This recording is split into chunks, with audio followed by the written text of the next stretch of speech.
Et oui, il est tard, les gars, et je vous fais quand même cette vidéo. Le Paris Saint-Germain vient d'éteindre Liverpool 2-0, mais on aurait dû en mettre au moins un ou deux de plus avec toutes les actions qu'on a eues pour nous, si concrètes, si proches du but. Trois gros loupés, on va dire.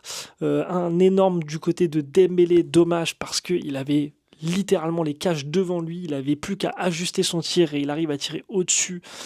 Et tu as aussi un penalty pour moi non sifflé en fin de match, deux, trois autres loupés, on va dire assez évident, vraiment dommage parce qu'on aurait pu leur en mettre 4-5-0 facile. Si je ne me trompe pas, en plus, ils n'ont cadré aucun tir sur ce match. C'est une folie ce qu'on leur a mis. J'avais l'impression de voir Reims jouer contre nous. Euh, pour vous donner un ordre d'idée, genre vraiment, ils ont joué juste bloc bas, ils essayaient de jouer en contre-attaque. C'était une équipe de Liverpool totalement étouffée par notre jeu, le jeu magnifique du Paris Saint-Germain. On est vraiment au-dessus comparé à eux. Ils sont super faibles sur toute cette confrontation, sur tout ce match. Je n'ai pas senti une once de dangerosité de la part de ce Liverpool-là. On a été au-dessus sur les 90 minutes. Il n'y a pas un moment où pendant 10-15 minutes, ce Liverpool pouvait potentiellement être au-dessus de nous. Et je trouve ça ouf. Je trouve ça ouf parce que t'es un Liverpool, t'es censé être une grande équipe de PL, t'es censé être solide sur tes appuis et tu te retrouves dans cette situation face à un PSG. Alors évidemment, le PSG, la meilleure équipe d'Europe de l'année dernière, potentiellement une des quatre meilleures de cette année, voire la meilleure en fonction de ce qui se passe en cette fin de saison. Mais tu pouvais te dire que Liverpool allait quand même rivaliser un minimum. Non, ce match aurait pu durer encore 5 heures. Paris aurait été au-dessus tout le long. Quoi dire de plus? Chaque joueur a fait énormément de travail, que ce soit individuel ou collectif. C'était ouf. Gros big up à Warren qui fait un match oufissime. Franchement, un Warren qui est top. Nuno Mendes, on a eu une petite frayeur au niveau de son genou, je crois, je sais pas, ou de sa cuisse. On avait peur d'une petite blessure. Mais au final, tout va bien. C'est une belle soirée de Ligue des Champions, comme on les aime, du côté de Paris. On adore, on adore, on adore. J'espère que ceux qui étaient au match ont kiffé cette soirée. Une belle soirée de Ligue des Champions. Maintenant, il y a un match retour quand même, que nous, on prépare dès maintenant. Euh, un peu de regret sur les occasions qu'on n'a pas mis. J'espère que ça ne portera pas préjudice pour le match retour. Attention à ne pas les prendre à la légère. Encore une fois, on est au-dessus sur ce match-là. Le match de la semaine prochaine sera une autre page de l'histoire.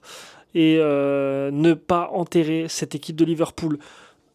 Pardon. Fait intéressant aussi, Mohamed Salah n'a pas été titularisé et n'a pas du tout joué du match. Il est resté sur le banc. Il allait un peu s'échauffer au début, mais il est resté sur le banc. Est-ce que ça montre pas une rupture complète entre le club, le coach et Mohamed Salah? Je pense que ça montre quelque chose qui va avoir beaucoup de répercussions sur cette fin de saison. On peut le voir aussi sur la performance de Liverpool. Je pense que ça a un impact sur la performance de Liverpool parce qu'on sait qu'un Mohamed Salah est très intéressant. Il fait partie du top 3 du Ballon d'Or, on le rappelle l'année dernière. Un des joueurs exceptionnels de cette année 2025 de foot.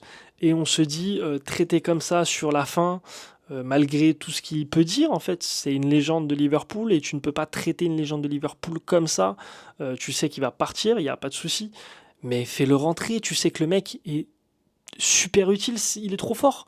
Ok, il est peut-être un peu moins bon en ce moment, parce que évidemment, il y a des choses qui font que mentalement, ça doit jouer aussi sur le fait il sait qu'il va partir de Liverpool. Mais à quel moment tu te passes d'un joueur aussi important? C'est que vraiment, il y a une rupture complète entre le club, le coach et Mohamed Salah. Et ça, c'est quelque chose de très intéressant à garder en tête pour la suite de Liverpool et surtout nous, ce qui est très intéressant pour ce match retour. Konaté, il a eu beaucoup de chance sur ce match-là. Il aurait dû au moins concéder, je pense, un penalty. Pas celui sur Warren, mais l'autre, le dernier là. Euh, Honnêtement, pour moi, il y avait penalty.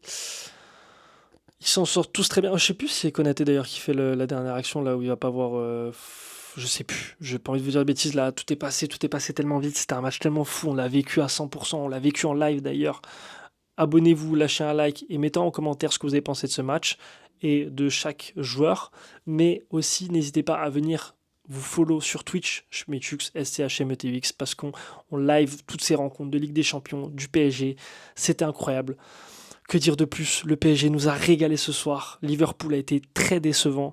Force à tous les supporters de Liverpool, mais je vous ai dit qu'on allait vous éteindre, on vous a éteint, même s'il fallait pas se voir trop haut, mais on a été vraiment super efficace. Que dire de plus? On chie sur l'APL. L'APL sont nos petits depuis le début, depuis 2 ans maintenant. On leur fait des enfants à tous. C'est magnifique. Merci d'avoir suivi cette vidéo les gars. N'hésitez pas à lâcher un petit like, à follow, et on se dit à très vite pour le PSG.